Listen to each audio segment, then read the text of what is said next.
Welcome to Gracefully Imperfect, a podcast for the all-encompassing Black man, the professional, the entrepreneur, the student, the family man, the father, and the everyday survivor. I'm your host, Semantic 7. And on this journey together, we will discuss all things related to fatherhood and parenting, morality and ethics, striving to become mentally healthy,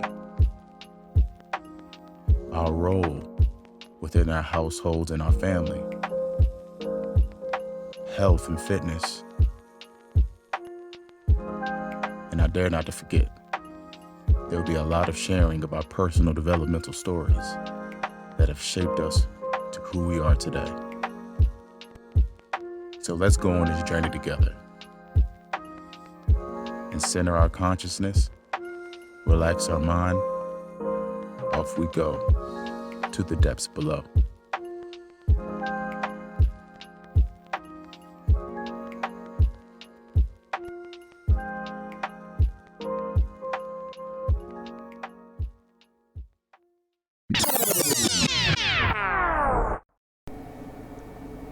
Peace, love, and blessings in abundance. Super glad to be here again. I am overjoyed. I feel empowered. I am grateful for the platform. And I am grateful that the Supreme Being is giving me the ability, the courage, the mental strength, the physical health, the mental health, to be able to come up on here to share my understanding, share my knowledge, and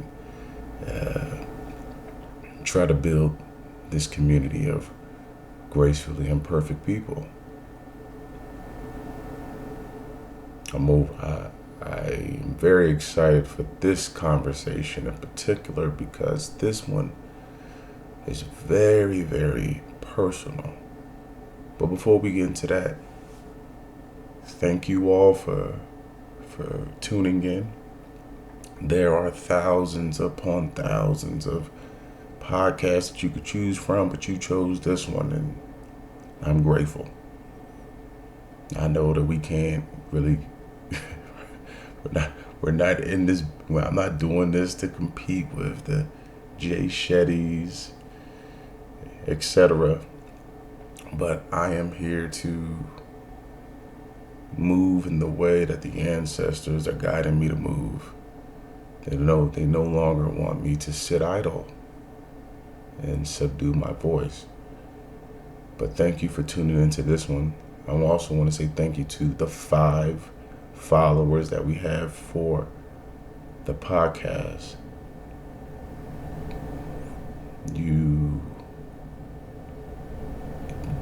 This is I'm happy. Like 5, 1, 2, it doesn't matter. For me, it's about the journey and about the process, and I'm appreciative that you have chosen this one to be your go-to. Again, this is a very, very, very good conversation that we're going to have, and it's very personal. And I know what you're thinking. You're like, hey man, a lot of the things that you talk about is personal. It does. Everything that I will be talking about, that I have talked about, has some type of personal effect. But this one in particular is something that I went through in order to come out on the other side to be able to speak about it today.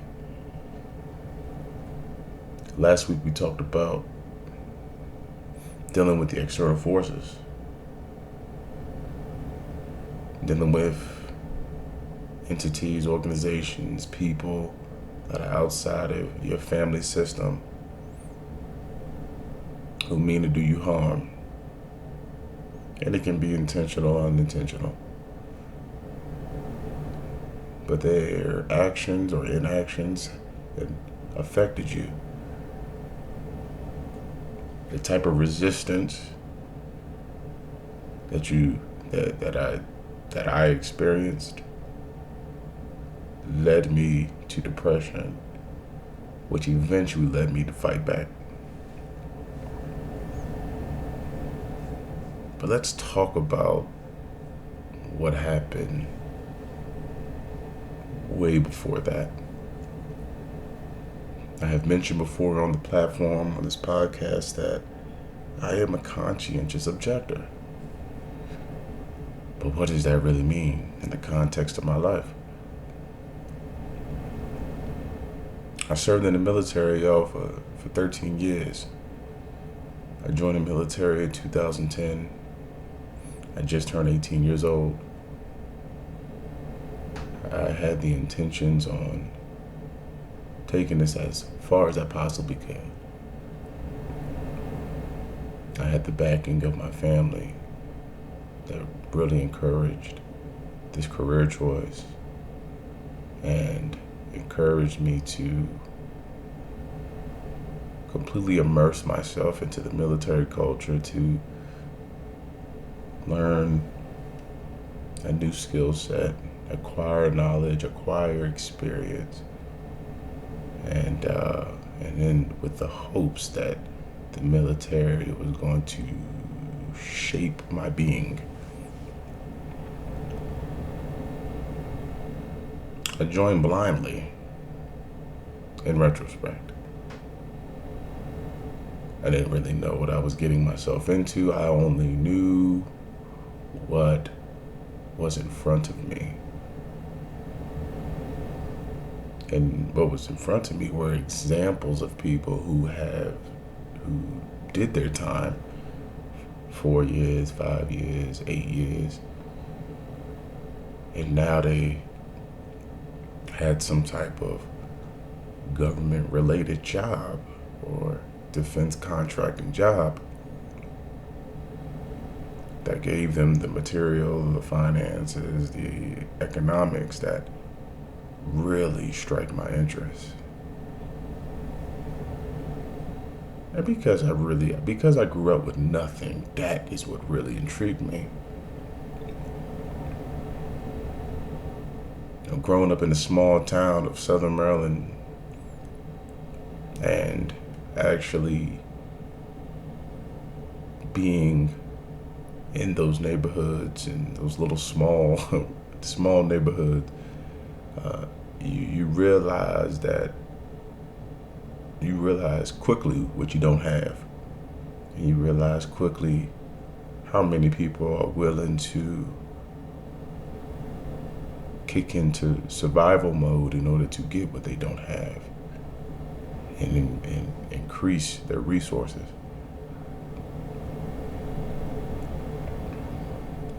And I was one of those individuals that got to see it up close with the drug dealers, making things happen, selling product, moving product, storing product, getting money, spending money, hiding money. And because I didn't have any of it, that really created a motivation to have it. I didn't want to get it the way they got it, but I wanted it. I wanted to find my way. And so when the military was brought to my attention by my brother, shout out to him, and I saw and I looked, I'm using him as a frame of reference and his friends as a frame of reference. I'm like, you know what? This is how they getting that money. That's what I want. I don't want to live my adulthood trying to figure out how I'm going to pay bills and how I'm going to eat my next meal, what clothes I'm going to wear, sacrificing, and just in order to stretch a dollar. I didn't want to do that. And I was like, if me just immersing myself into this organization for a short period of time is going to get me there, I'm going to take it. And so I joined. Again, blindly.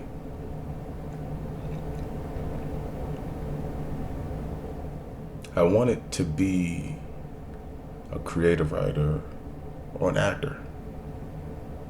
I wanted to go to the School of Arts in Baltimore, Maryland.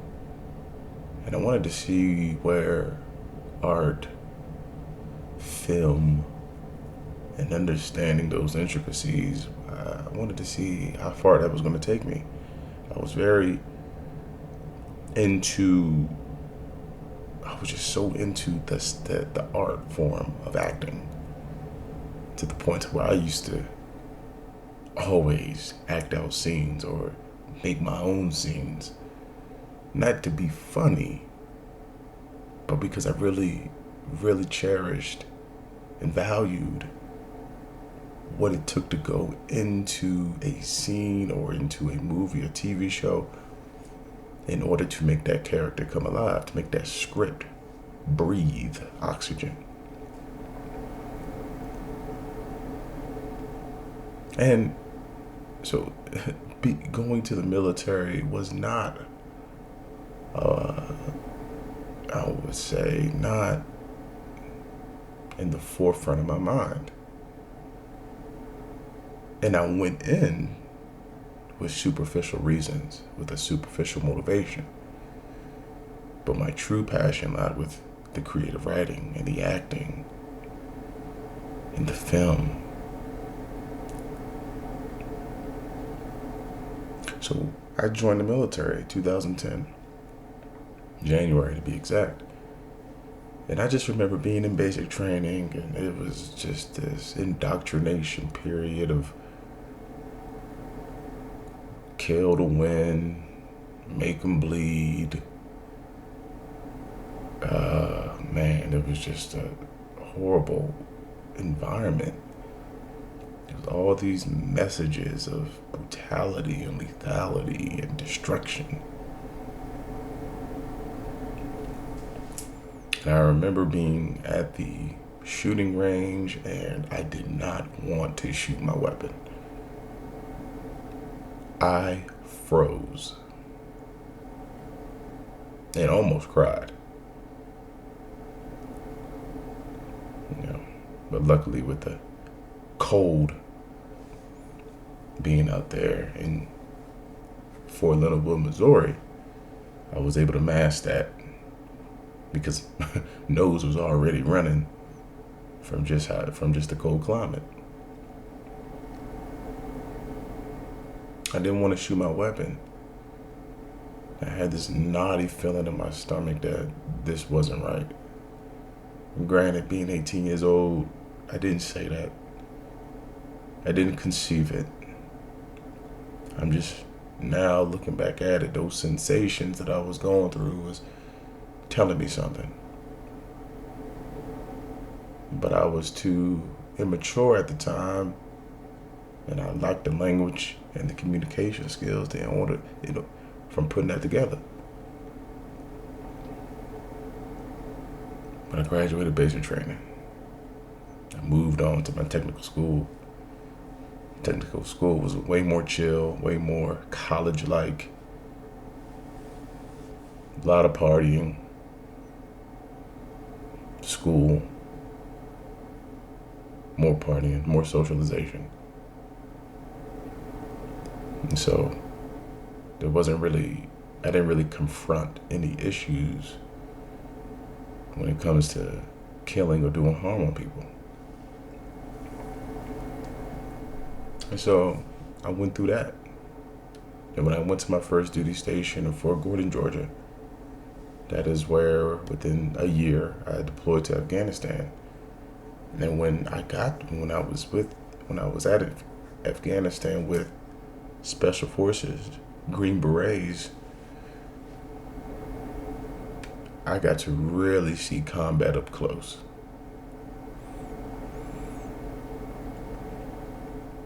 And me being a intelligence collector, someone who is responsible for extracting information from foreign human people, or I should say indigenous human people, not foreign, indigenous or natives. My job to extract information about the enemy, their plans, intentions, missions, personalities, locations, etc. And I got to give that to the decision maker, the commander that's on the ground, the commander that I support, in order for them to make wise and informed decisions. And those wise, informed decisions led to more killing. I give them the location, more killing.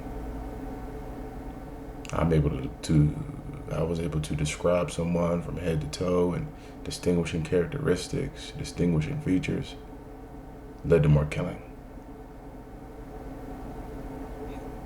I'm able to highlight the ins and outs of a compound that they lived in, more killing. And while I was there, I had some moments of reflection.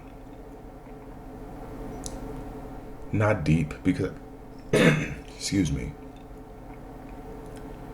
not deep reflection, because I was so young, still, only 19 years old, maybe 20. But I did ask myself if I was doing the right thing, and I justified it that I was fulfilling the Army's mission. But even that answer wasn't suffice. There were times where I dreaded speaking to a native because I knew all I was doing was manipulating that person in order for them to give me exactly what I want. And what I want is not in their good interest. Putting on a facade that I cared, that I was their friend, that they could trust me. And in all reality, I am taking what they informing me, or sometimes they don't know that they're informing me, and I'm using that to attack their nation brothers and sisters.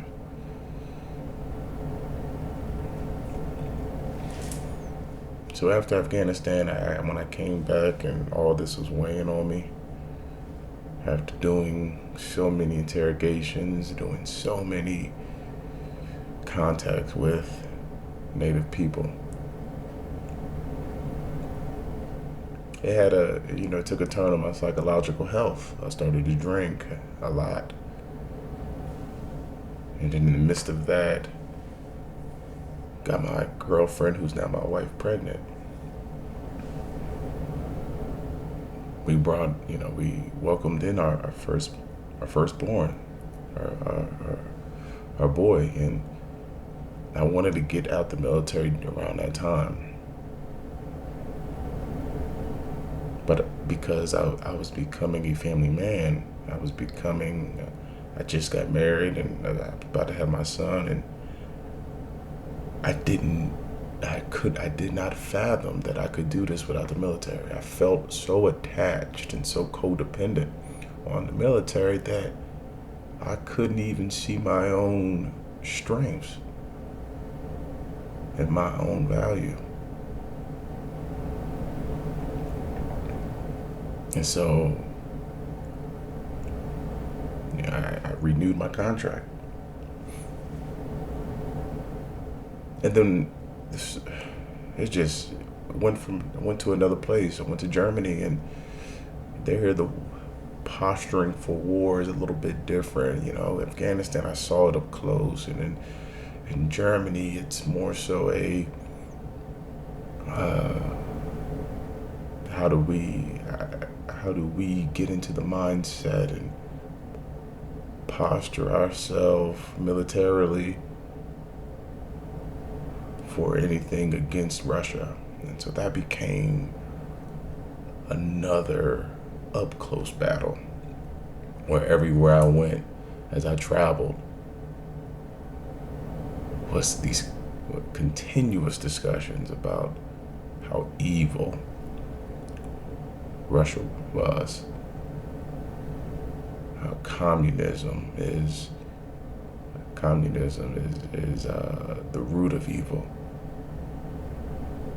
how we need to up our technology and increase our modernization in order to advance, so we can have the vantage point over Russia. And I just remember the whole time as I was going through this, as I was doing my mission, doing my job, I'm like, why does this not resonate with me? I don't look at Russia the same way that all these military leaders and commanders was conditioning me to look at them.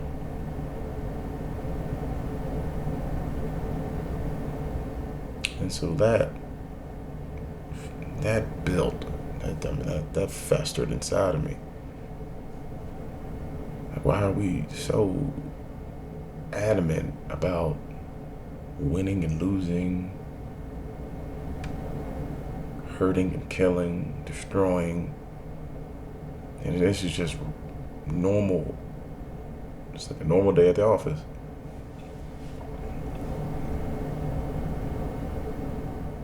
But I kept going and I stayed in. Around this time is when my wife was very communicative and expressive about Black experiences, Black life experiences. I was so into my projects and my missions and the operations that I was in, and also just trying to elevate and escalate through the ranks. I had tunnel vision.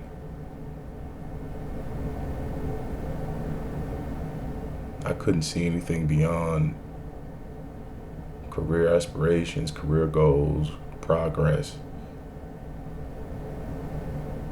setting goals, accomplishing them, setting more goals, getting ahead.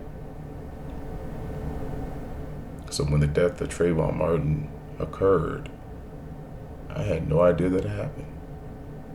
And the only reason why I knew that it happened is because my wife, she talked about it. And she asked the golden question that changed my life forever. She asked me, I came in the home from a long day. She asked me, babe, what's your take on what happened with the young boy, Trayvon Martin? I was so overwhelmed, with task, still thinking about duties and responsibilities that I had to fulfill. I may have been on my way to my little office that I had to do more work. And I gave a very crass response. What happened to him sucked. I am a Black man in America, a Black man in a white man's military, and all I have to say is that what happened to him sucked. Now, I didn't understand the magnitude of that statement at the time. My wife reacted the way she should have. She criticized me. I have so much to say.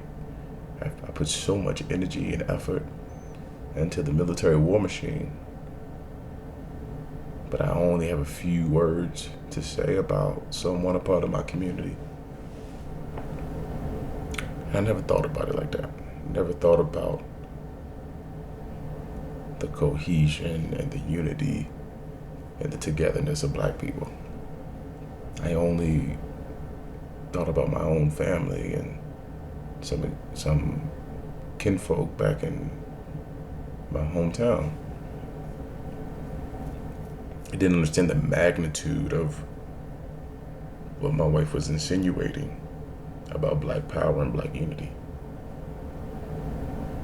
and how our struggle is intertwined. And so right then and there, I knew that I had some soul searching to do. The soul searching took months. Then what came out of it was, I gotta do more studying. I gotta do more reading. I don't know nothing about African American history. I don't really know much about our contributions. I don't know much about our achievements, accomplishments. I know cliff notes worth of information. I didn't even know what all Malcolm X did. I'm not just talking about, oh, he was part of the Nation of Islam. I'm talking about the work he put in, what his philosophy and ideology outside of his religion was. I didn't know that. So I developed some type of study plan, not actually something that I wrote down, but mentally. And I began reading. I think one of the first books I read was the autobiography of Malcolm X. My wife was very much a Malcolm X. She was a proponent for Malcolm X. And because I knew more about Martin Luther King Jr., I said, you know what? I think I'm gonna start off with someone that I know very little about. I just know what the media and the news and the public, I know that perception of that he was militant and that, he preached Black supremacy. And that was the first book, and that book changed my life forever. It made me really think about how it is important for all of us of color in the diaspora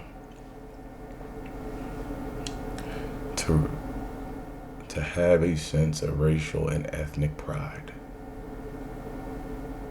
We are descendants of African tribes, different African ethnicities who have laid a legacy of fighting against injustice, establishing what it means to be free, possess high moral character, navigate the chaos and the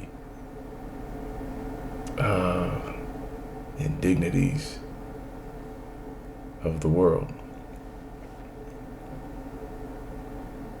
The Malcolm X book made me realize that his transformation was not only intellectual, but it was also spiritual. And when you combine that together, you get someone with the character, the fortitude, the resilience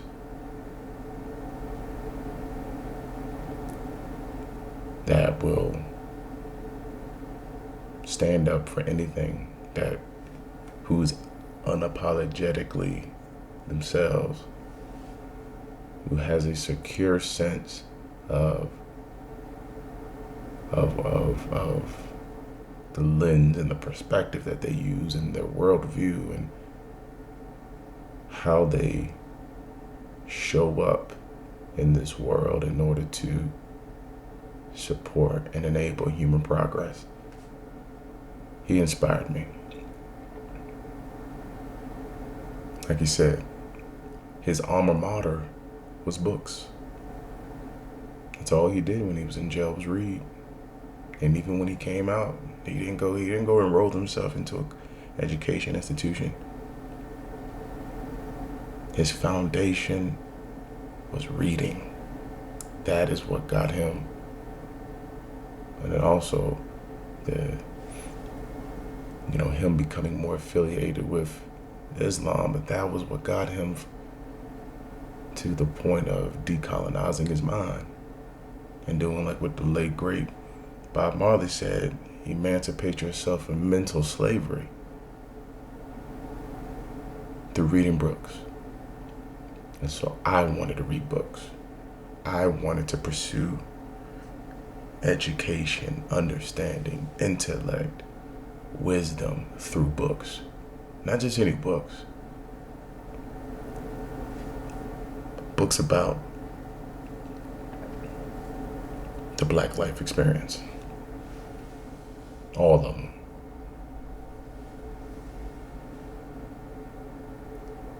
And so I took on that approach. And that autobiography of Malcolm X changed my life. Learning about him, learning about his parents, learning about how he was already conditioned from a young age to be self-determined, to be comfortable in his own skin, because his parents were Garveyites. So that set me down this trail of getting to know myself and learning. And that continued. And that was from 2014. And I was able to balance the military and the self-study until the pandemic hit.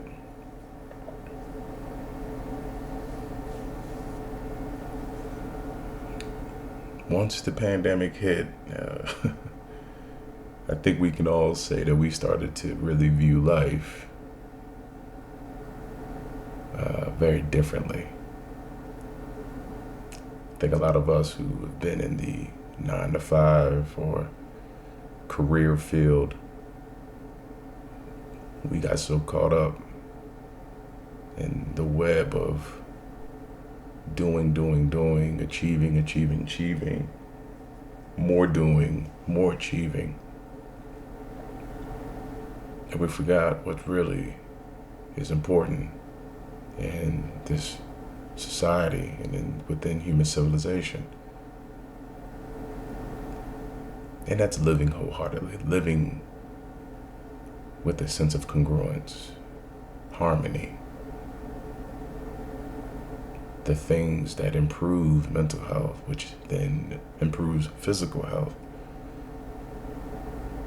The things that create community, not divides or destroys communities.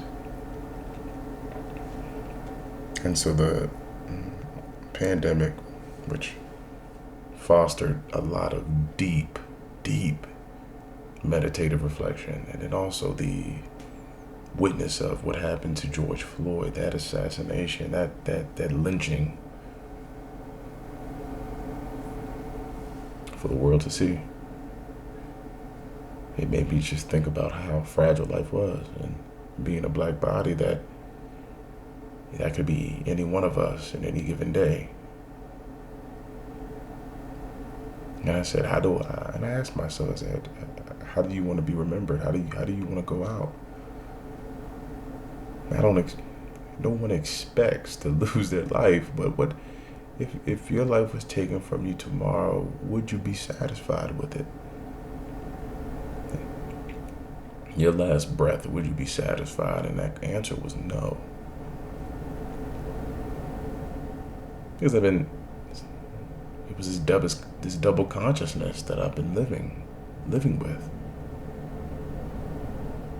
A part of the military, but only a part of the military because I didn't see another way out.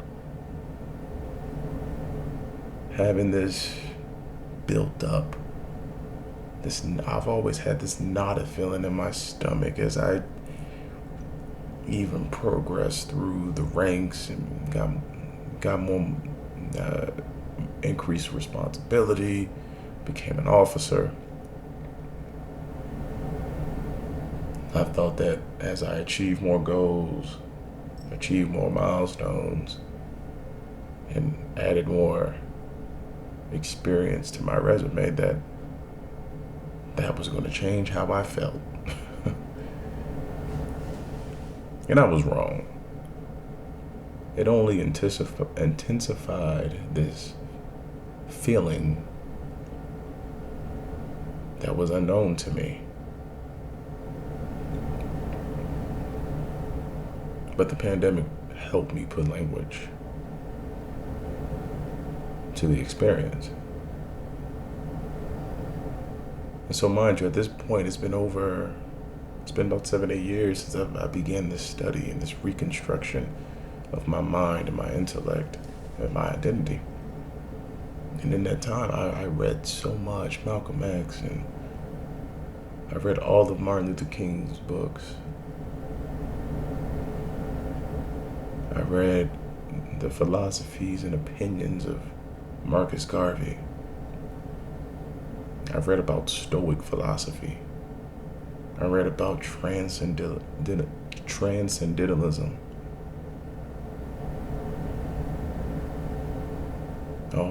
All that was informing my philosophy, my moral code, and my worldview.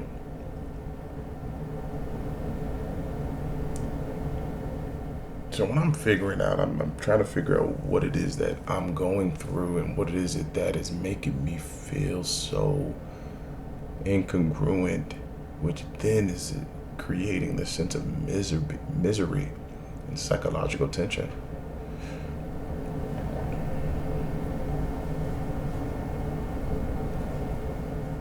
And all I could think about, the only thing that was coming to mind was, I do not want to go to war anymore. And me being the type of person that I am, I wanted to dig a little deeper. What does that mean, Kyle? What are you saying? I'm saying that the destruction of other countries, other people, for the purpose of military and political vantage is flat out wrong.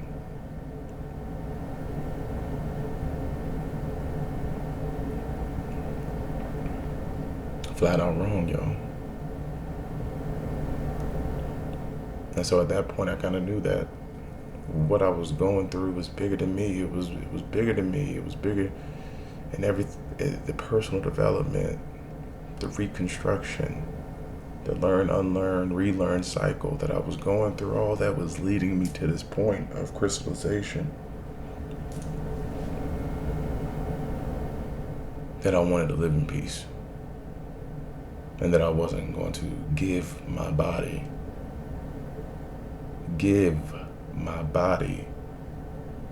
to a government that doesn't care about bodies, who only looks at me as a commodity in the war machine link, and is doing more harm than good in every conflict, whether if it was by proxy or physical, direct force on force. The aim, the central focus for war, American war, Westernized war, is to go in and destroy everything. You gotta assert your dominance. You gotta make your claim. You gotta be loud. You gotta be swift. You gotta be intentional. You have to create a sense of desperation. You gotta make the people there think in their minds that you are all they need. And it's a sad business. And then once the desperation kicks in, the families are getting displaced, buildings have been destroyed, cultural, historical relics destroyed. Then they say, okay, help me. And then the military takes on this, the U.S. military takes on this this new quest of how do we build you back up? And for me, that was just an immoral act of self-righteousness. And I could no longer do it. And becoming a conscientious objector was the best thing that happened to me. When I found the right outlet to communicate my views, to get validated from an actual conscientious objector counselor who on the phone said, Kyle, what you're saying to me fits the definition of a conscientious objector. That changed me forever. And I no longer wanted to suppress this feeling of misery and incongruence. I didn't want to suppress that anymore. I wanted to step in my truth, the truth that has been brewing and crystallizing inside of me ever since my wife asked me that golden question. How do you feel about what's happening, or what happened to the young boy, Trayvon Martin? That right there set the trail for me to become more knowledgeable, more understanding, more intellectual, more committed to Black causes and to the Black community. And conscientious objection in the military, it was something that a lot of our Black service members and prospects, they went through that.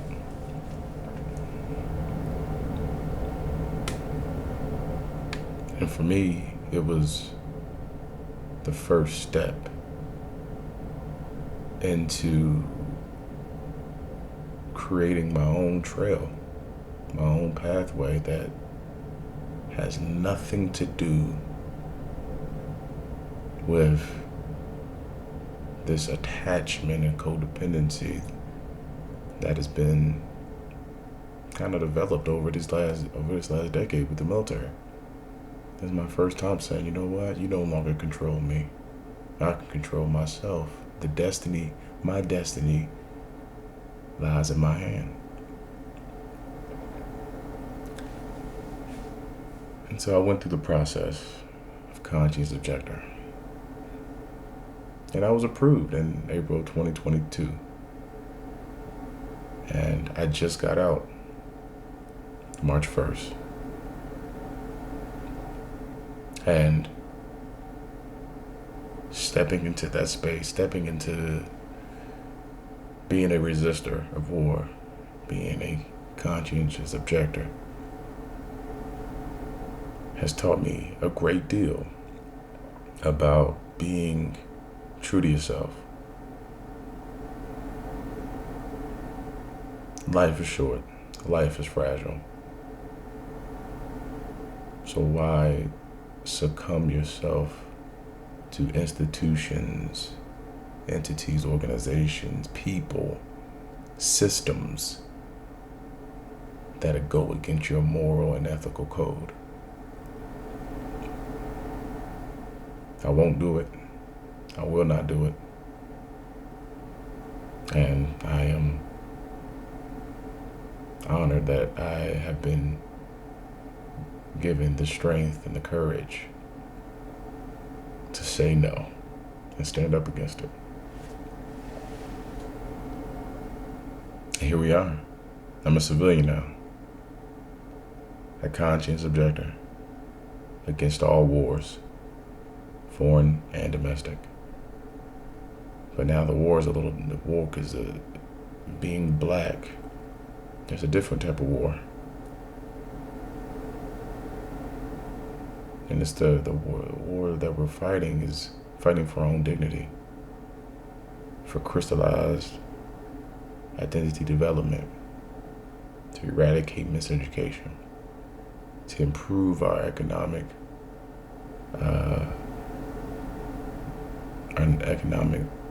development.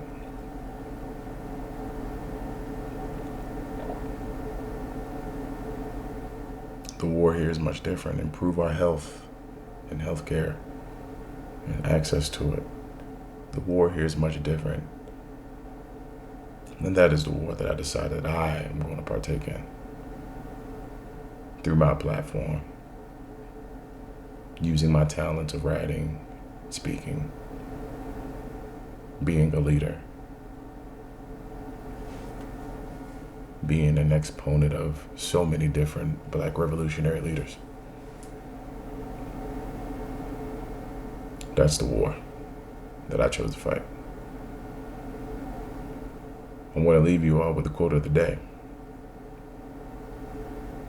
The way to right wrongs is to turn light of truth upon them.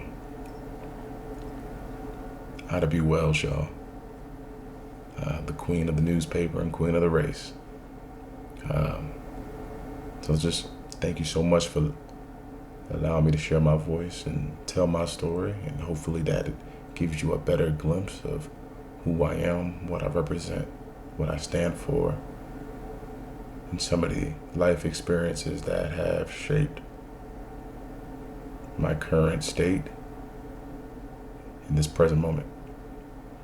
If you haven't already, subscribe to the podcast, leave a review, connect with myself and the podcast through Instagram. Send an email. Let me know how you feel about this. I want this to become better, but can't get better without actual feedback. In the episode notes, you'll also see where to get my book, my poetry anthology, The Depths Below. Go and get you a copy, physical or digital. Get it for you, get it for someone you know that loves poetry. I promise there will be something in there that will definitely resonate with you and something that you can walk away from.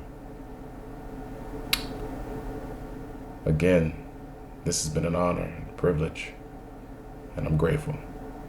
Until next time, continue to embrace being your most imperfect, vulnerable, and emotional selves. I can't wait for our next discussion.